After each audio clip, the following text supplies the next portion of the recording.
Shalom, Bapak Ibu terkasih di dalam Tuhan. Pada pagi hari ini, saya akan menyampaikan firman yang berjudul memperjuangkan kepentingan orang lain. Firman diambil dari 1 Korintus 10 ayat 23 dan 24.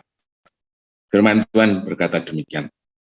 Segala sesuatu diperbolehkan, benar, tetapi bukan segala sesuatu berguna. Segala sesuatu diperbolehkan, benar, tetapi bukan segala sesuatu membangun. Jangan seorang pun yang mencari keuntungannya sendiri, tetapi hendaklah tiap-tiap orang mencari keuntungan orang lain. Dalam BIMK, firman Tuhan berkata demikian, kata orang kita boleh berbuat apa saja yang kita mau. Benar, tetapi tidak semua yang kita mau itu berguna. Kita boleh berbuat apa saja yang kita mau, tetapi tidak semua yang kita mau itu membangun kehidupan kita. Jangan seorang pun berjuang untuk kepentingannya sendiri saja. Setiap orang harus berjuang untuk kepentingan orang lain. Bapak, Ibu, Saudara, seperti firman Tuhan di 2 Timotius 3, di situ menjelaskan bagaimana kecenderungan sikap orang terutama pada akhir-akhir zaman ini. Manusia begitu memperjuangkan hak pribadinya, ya. Bukan saja dari sisi materi, tetapi manusia menggeser keberhargaan dirinya itu melalui hobi, melalui pangkat, jabatan, dan lain sebagainya.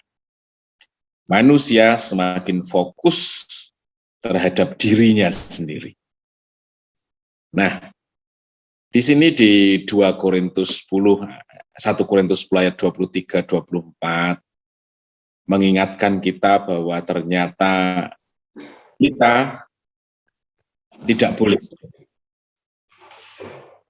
Nah, di ayat 23, firman Tuhan itu memberikan satu pernyataan bahwa sesungguhnya manusia itu memiliki banyak sisi dalam kehidupan kita yang pada suatu saat bisa bertentangan, ya.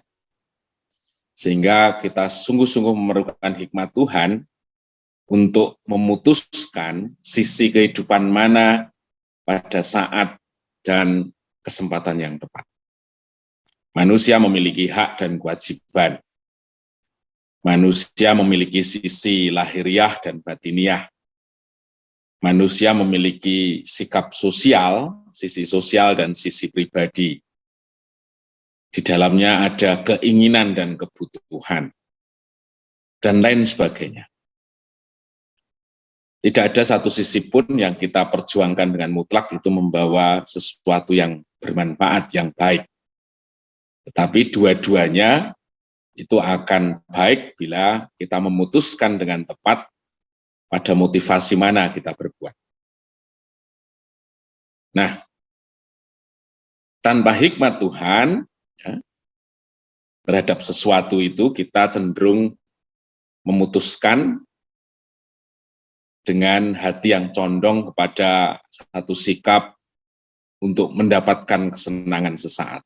Jadi banyak hal yang harus kita pilih, tetapi pilihan kita cenderung pada bagaimana kita memperoleh kesenangan sesaat. Kemudian kita cenderung memilih sesuatu yang tidak menguras tenaga, pikiran, bahkan materi.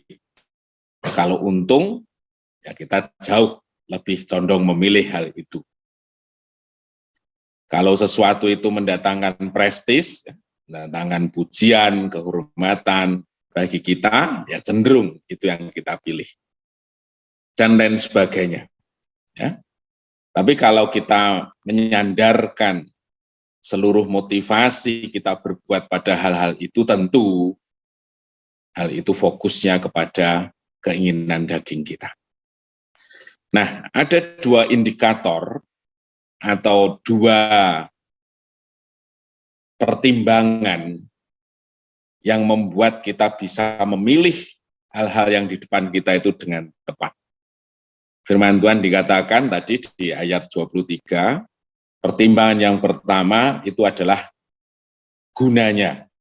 Jadi kita bisa memilih sesuatu kalau itu berguna. Kita bisa bertindak, bersikap kalau itu berguna. Apa itu berguna? Yaitu kita memperoleh manfaat yang bisa kita rasakan oleh diri kita dan atau orang lain. Jadi kalau bagi diri kita nggak bermanfaat, terlebih bagi orang lain, ya itu sesuatu yang tidak berguna.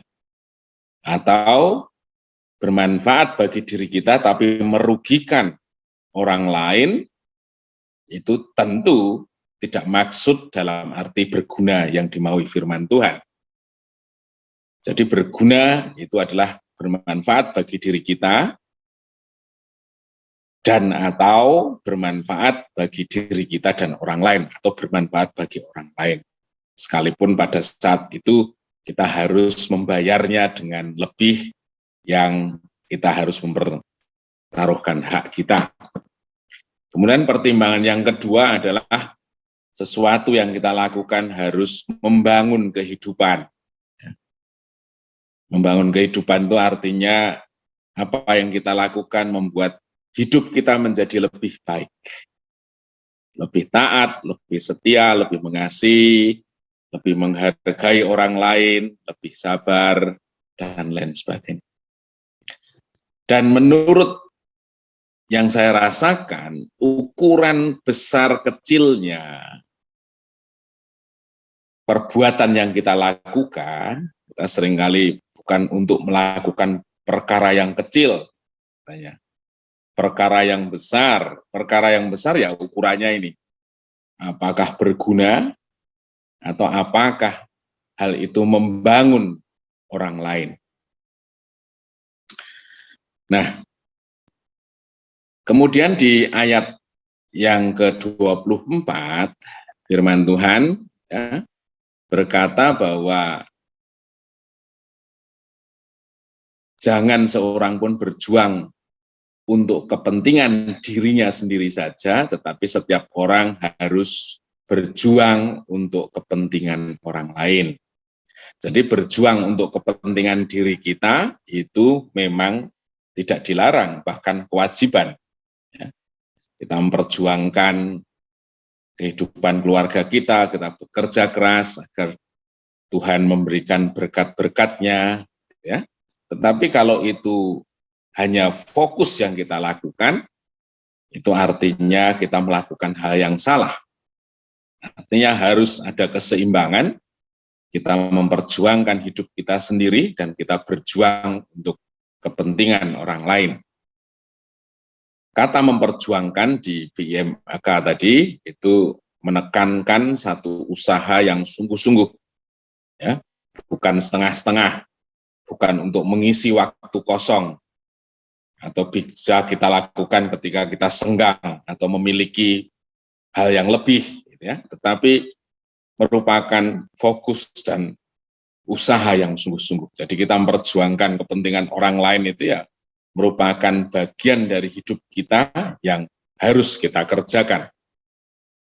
Seberapa bisa kita memperjuangkan kepentingan orang lain, semakin kita bisa mengenakan hikmat Tuhan, yaitu untuk melakukan segala hal yang berguna dan membangun kehidupan, maka sesungguhnya melalui hal itu kita dikokohkan untuk semakin bisa memperjuangkan kepentingan orang lain. Artinya bahwa perjuangan yang kita lakukan untuk orang lain itu bukan hanya menyangkut hal-hal yang spektakuler, yang kasat mata, yang membuat banyak orang kagum. Tapi hal-hal kecil pun ketika itu berguna dan membangun kehidupan kita, itu pun dalam arti kita memperjuangkan kepentingan orang lain. Kita memungut sampah yang berceceran tidak pada tempatnya, itu berguna dan membangun kehidupan kita.